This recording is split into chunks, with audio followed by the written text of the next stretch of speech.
एक अन्य कथा के अनुसार चामुंडा देवी पार्वती के माथे से प्रकट होकर दानव चंड और मुन का वध करने के लिए आई थी। यहाँ चामुंडा को पार्वती का एक रूप माना जाता है। 22 मत्स्य पुराण चामुंडा की उत्पत्ति की एक अलग कहानी बताता है। वह अन्य मातृकाओं के साथ शिव द्वारा राक्षस अंधकासुर को मारने में उनकी मदद करने के लिए बनाई गई थी, जिसके पास एक क्षमता है रक्त बीज की तरह अपने टपकते खून से उत्पन्न होने की। चामुंडा अन्य मातृकाओं के साथ राक्षस का खून पीती है और अंततः शिव को उसे मारने में मदद करती है। 11 रत्नाकर ने अपने ग्रंथ हरविजय में भी चामुंडा के इस पराक्रम का वर्णन किया है, लेकिन अंधका का खून पीने का श्रेय केवल चामुंडा को दिया है, अन्य मातृकाओं को नहीं। खून पीने के बाद चामुंडा का रंग खून से लाल हो गया।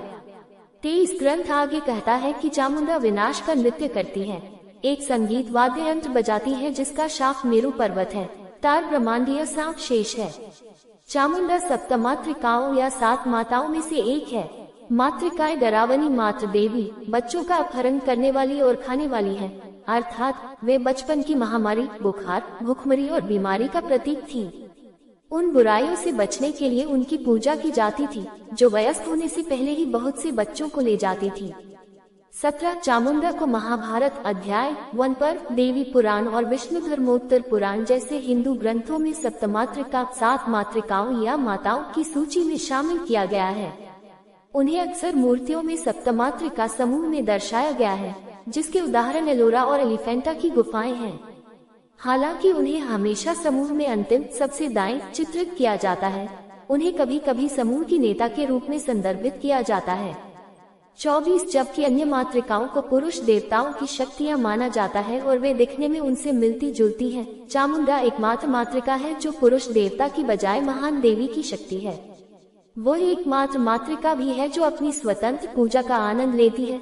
अन्य सभी मातृकाओं की हमेशा एक साथ पूजा की जाती है। 25 देवी पुराण में मातृकाओं के पंचक का वर्णन है जो गणेश को राक्षसों को मारने में मदद करते हैं। 26 इसके अलावा ऋषि मांडव्य को मातृपंचक 5 माताओं की पूजा करते हुए वर्णित किया गया है। चामुंडा उनमें से एक है। माताओं को राजा हरिश्चंद्र को विपत्तियों से बचाने के लिए निर्माता भगवान ब्रह्मा द्वारा स्थापित किया गया बताया गया है। 27 चामुंडा के सामान्य अर्थ के अलावा चंड और मुन राक्षसों के वध के अलावा देवी पुराण एक अलग व्याख्या देता है। चंड का अर्थ भयानक है, जबकि मुन ब्रह्मा की सिर या भगवान या पति के लिए खड़ा है। विष्णु धर्मोत्तर पुराण में जहाँ मातृकाओं की तुलना दुर्गुणों से की गई है, चामुंडा को दुराचार की अभिव्यक्ति माना गया है। 29 प्रत्येक मातृका को एक दिशा की संरक्षक माना जाता है। चामुंडा को दक्षिण पश्चिम दिशा सौंपी गई है। 22 चामुंडा एक मातृका होने के नाते मुख्य योगिनियों में से एक मानी जाती हैं, जिन्हें मातृकाओं की बेटियां या अभिव्यक्तियां माना जाता है। 64 योगिनियों के समूह के संदर्भ में माना जाता है कि चामुंडा ने 7 अन्य योगिनियों का निर्माण किया, जो मिलकर 8 का समूह बनाती हैं। 81 योगिनियों के संदर्भ में चामुंडा 9 योगिनियों के समूह का नेतृत्व करती है। एक दक्षिण भारतीय शिलालेख में चामुंडा को भेड़ों की बलि देने का वर्णन है। 30 भवभूति के 8वीं शताब्दी के संस्कृत नाटक मालती माधव में देवी के एक भक्त द्वारा नायिका को चामुंडा के मंदिर में बलि देने की कोशिश का वर्णन है, जो एक शमशान घाट के पास है जहां देवी का मंदिर है। 31 राजस्थान के गंगाधर में एक पत्थर का शिलालेख चामुंडा और अन्य मातृकाओं के लिए एक मंदिर के निर्माण से संबंधित है, जिनकी सेवा डाकिनी, महिला राक्षस और दैनिक तांत्रिक पूजा तंत्रोभूत के अनुष्ठान जैसे बलि अनाज की पेशकश के अनुष्ठान द्वारा की जाती है।